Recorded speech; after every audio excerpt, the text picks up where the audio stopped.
Hi everyone! In this video we will graph a line given its equation using its slope and y-intercept. Graph the line with the given y-intercept and slope. Y-intercept 0, -3. M is slope equals -3/5.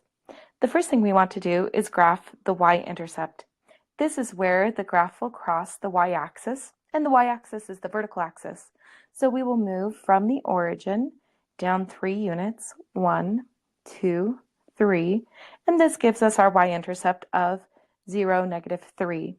From this point, we need another point to graph our line, and so that's where we'll use our slope. Slope is rise over run. Sometimes there's confusion on where the negative goes with the 3 or with the 5 or with both. And it can't go with both because a negative divided by a negative is positive. So I get to pick whether I want to graph this as -3/5, which is traditionally the more common way, or you can do +3/5. Again, both of those still give you -3/5. And because this is rise over run, we'll move a little differently from our y-intercept when we graph those points, but they will still be all on the same line. Let's go ahead with the traditional way first, which is -3/5. -3 means that I need to move down. Negatives are down or left, and in this case, because it's rise, I'm going to move down. So I'm going to move down 3 more units, 1, 2, 3. And then the run is +5 because there's not a sign here, and positive goes in the direction to the right. So I'm going to move 1, 2, 3, 4, 5, and that's where our next point is using the traditional method. But sometimes, due to the edge of the graph, it might be helpful to know how to use the negative on the denominator. So in this case, I have a +3 over a -5. So we go back to the y-axis, or the y-intercept, and from this point we will rise a +3 because there's not a sign here.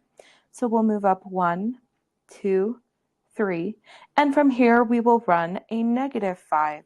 So this means going to the left. Again, negative means down or left, depending on if it's rise or run, and positive means going to the right or up.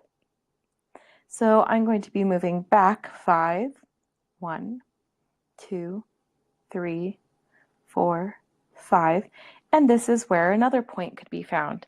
Now some of you may think that I've created something entirely different, but you'll notice if we connect all 3 of these, they end up on the exact same line. And we could keep going if we wanted to.